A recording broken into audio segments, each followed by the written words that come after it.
The test is in 4 parts. At the end of the test, you will be given 10 minutes to transfer your answers to the answer sheet. Now turn to Part 1.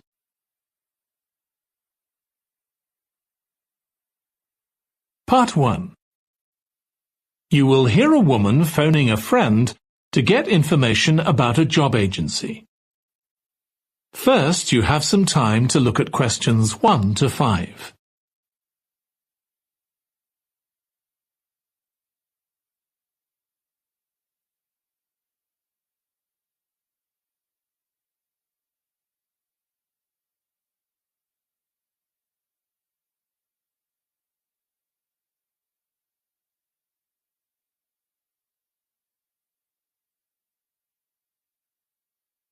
Now listen carefully and answer questions 1 to 5.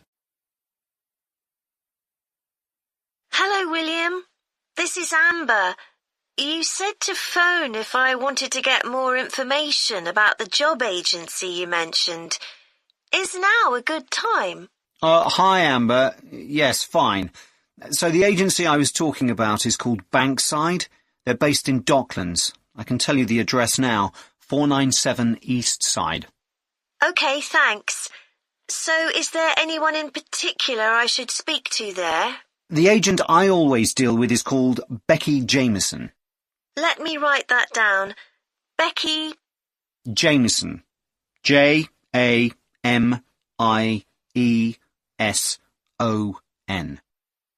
Do you have her direct line?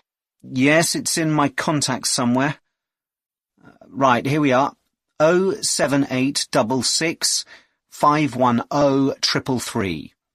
I wouldn't call her until the afternoon if I were you. She's always really busy in the morning trying to fill last-minute vacancies. She's really helpful and friendly, so I'm sure it would be worth getting in touch with her for an informal chat. It's mainly clerical and admin jobs they deal with, isn't it? That's right.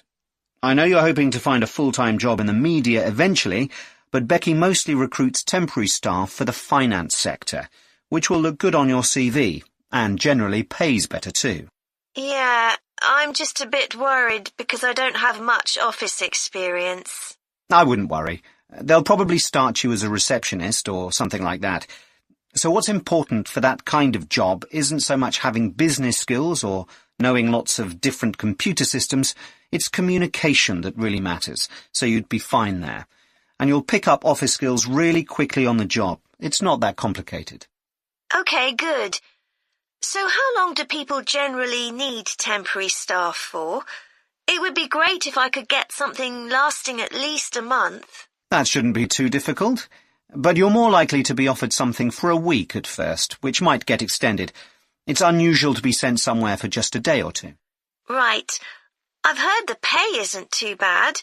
Better than working in a shop or a restaurant. Oh, yes, definitely. The hourly rate is about £10, $11 if you're lucky. That's pretty good. I was only expecting to get £8 or £9 an hour.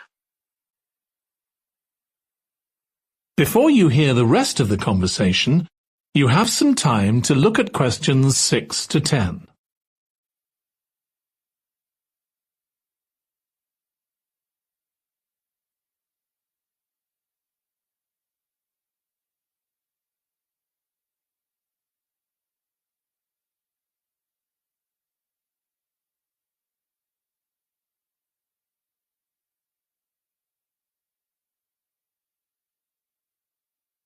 Now listen and answer questions 6 to 10.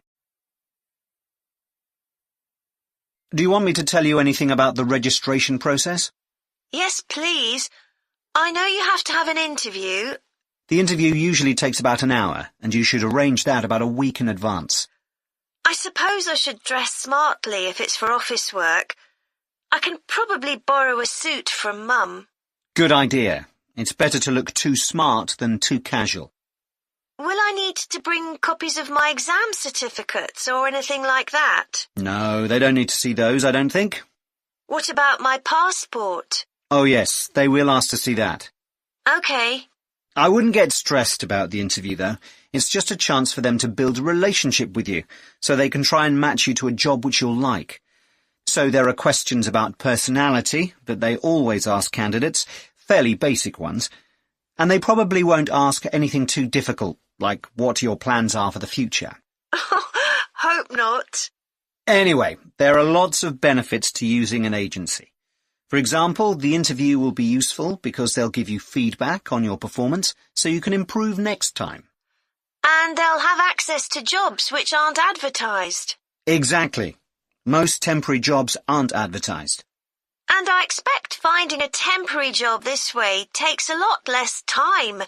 It's much easier than ringing up individual companies. Yes, indeed. Well, I think I've covered everything. That is the end of part 1. You now have 1 minute to check your answers to part 1.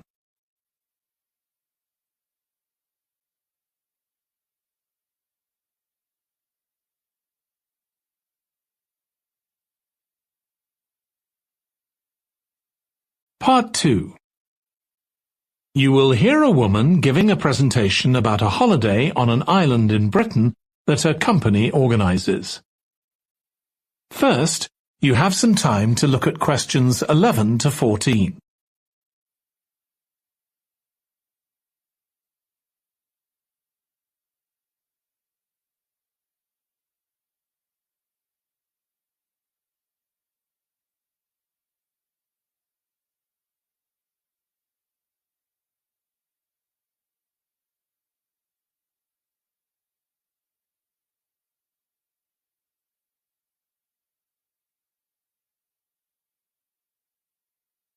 Now listen carefully and answer questions 11 to 14.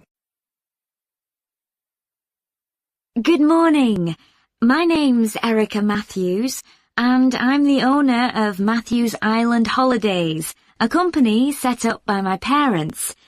Thank you for coming to this presentation, in which I hope to interest you in what we have to offer.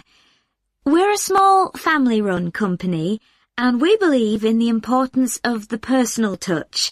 So we don't aim to compete with other companies on the number of customers.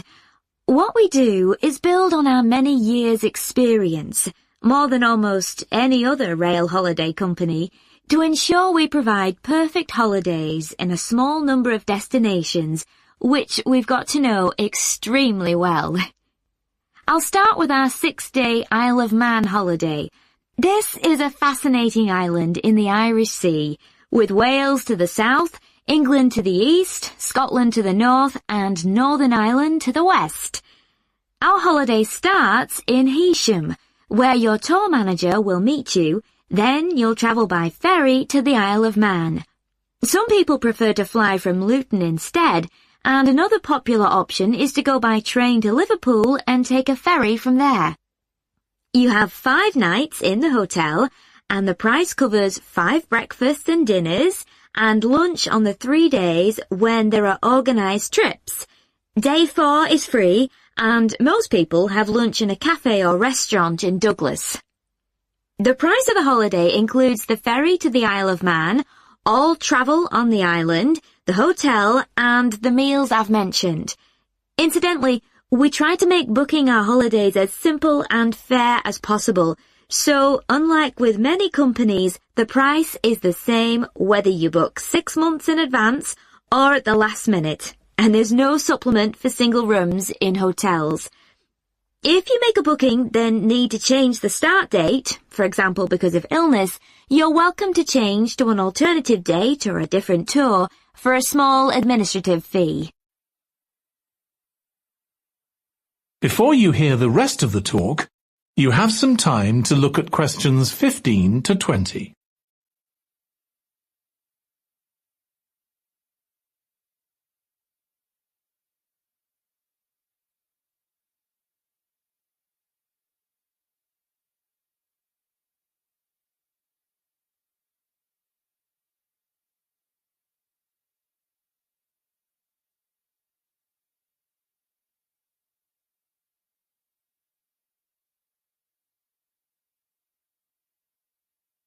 Now listen and answer questions 15 to 20.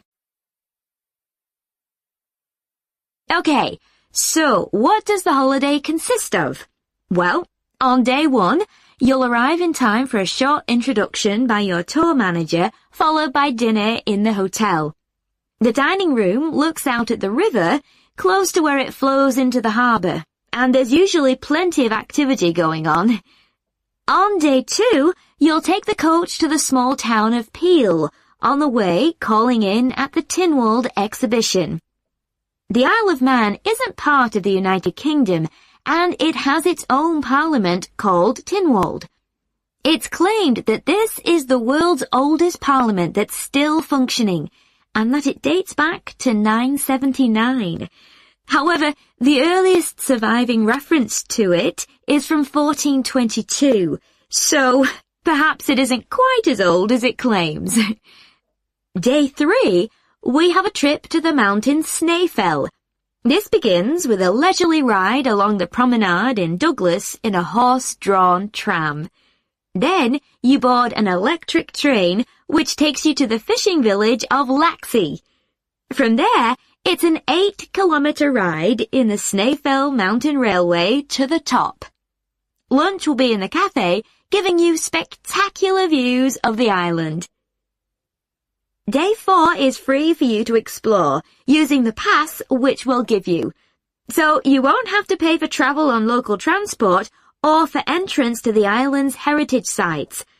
Or you might just want to take it easy in Douglas and perhaps do a little light shopping. The last full day, day 5, is for some people the highlight of the holiday, with a ride on the steam railway from Douglas to Port Erin. After some time to explore, a coach will take you to the headland that overlooks the Calf of Man, a small island just off the coast. From there, you continue to Castletown, which used to be the capital of the Isle of Man and its medieval castle. And on day 6, it's back to the ferry, or the airport if you flew to the island, and time to go home. Now, I'd like to tell you a bit more. That is the end of part 2. You now have 30 seconds to check your answers to part 2. Part 3. You will hear 2 psychology students discussing the effects of the order in which the children in a family are born. First, you have some time to look at questions 21 to 26.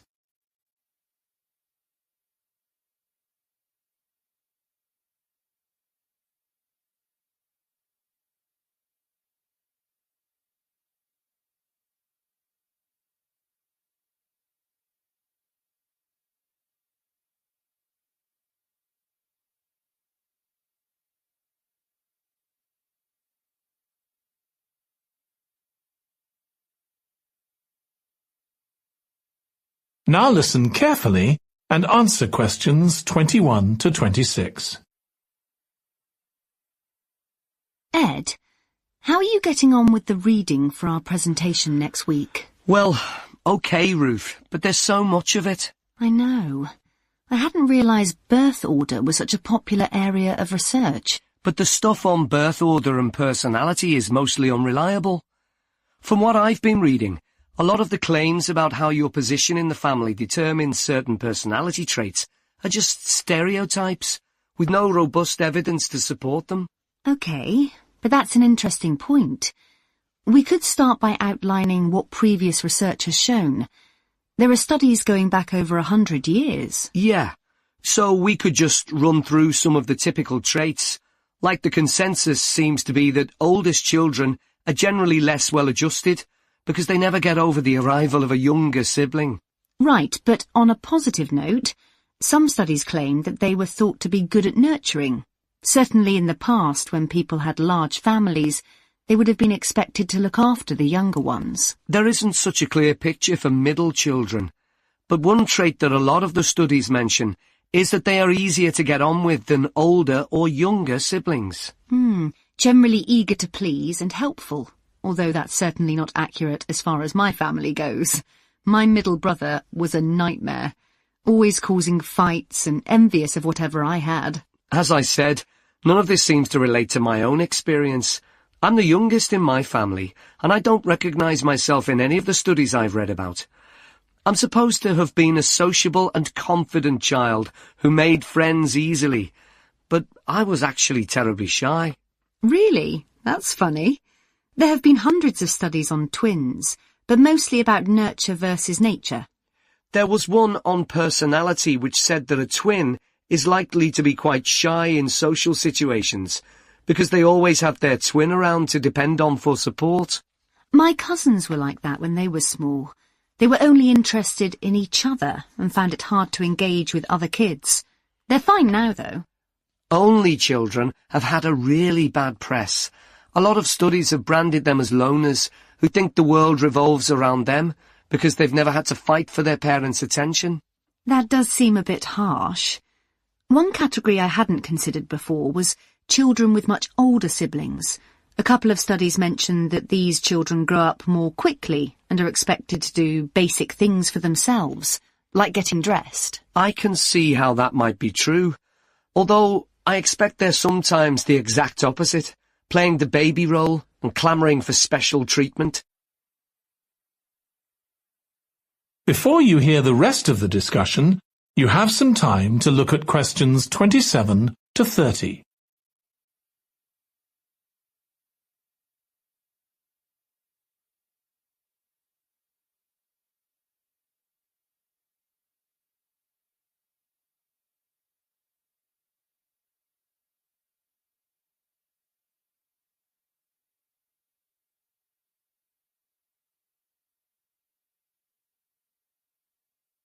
Now listen and answer questions 27 to 30.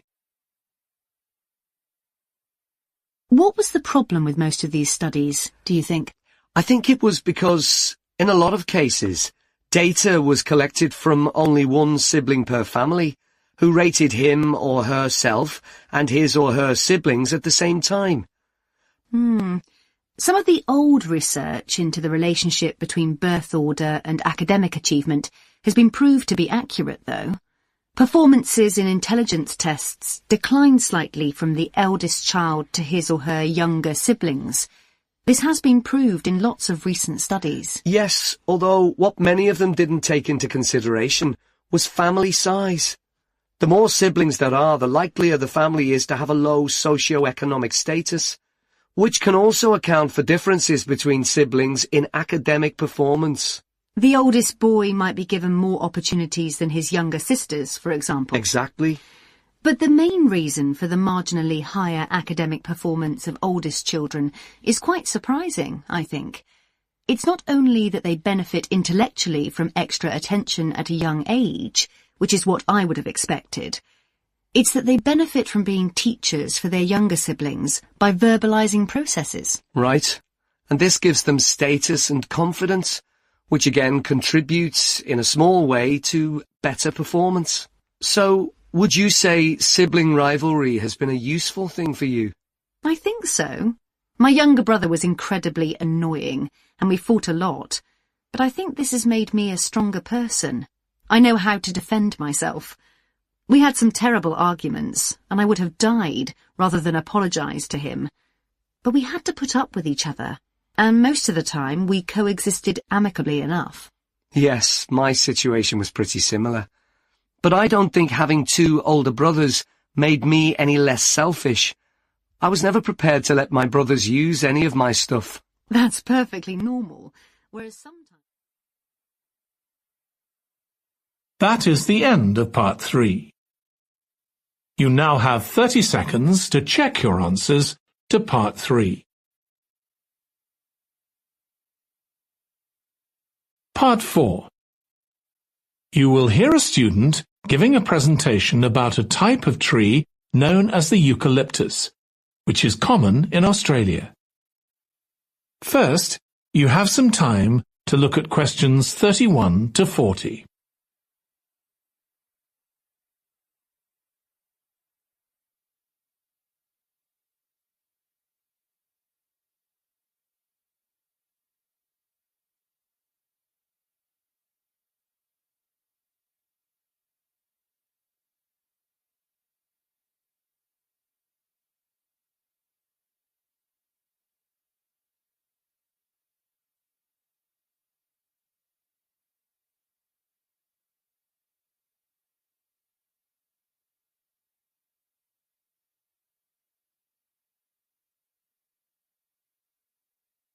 Now listen carefully and answer questions 31 to 40. Today, I'm going to talk about the eucalyptus tree. This is a very common tree here in Australia, where it's also sometimes called the gum tree.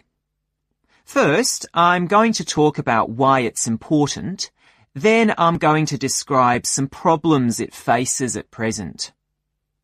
Right, well, the eucalyptus tree is an important tree for lots of reasons. For example, it gives shelter to creatures like birds and bats, and these and other species also depend on it for food, particularly the nectar from its flowers. So it supports biodiversity. It's useful to us humans too, because we can kill germs with a disinfectant made from oil extracted from eucalyptus leaves. The eucalyptus grows all over Australia, and the trees can live for up to 400 years. So it's alarming that all across the country, numbers of eucalyptus are falling because the trees are dying off prematurely. So, what are the reasons for this? One possible reason is disease. As far back as the 1970s, the trees started getting a disease called Mundula yellows. The tree's leaves would gradually turn yellow, then the tree would die.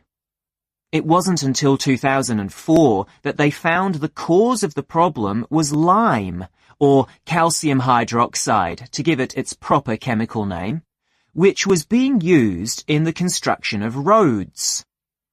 The lime was being washed away into the ground and affecting the roots of the eucalyptus trees nearby. What it was doing was preventing the trees from sucking up the iron they needed for healthy growth. When this was injected back into the affected trees, they immediately recovered. But this problem only affected a relatively small number of trees. By 2000, huge numbers of eucalyptus were dying along Australia's east coast of a disease known as bell miner-associated dieback. The bell miner is a bird, and the disease seems to be common where there are high populations of bell miners. Again, it's the leaves of the trees that are affected. What happens is that insects settle on the leaves and eat their way round them, destroying them as they go, and at the same time they secrete a solution which has sugar in it. The bell miner birds really like this solution, and in order to get as much as possible, they keep away other creatures that might try to get it. So these birds and insects flourish at the expense of other species, and eventually so much damage is done to the leaves that the tree dies.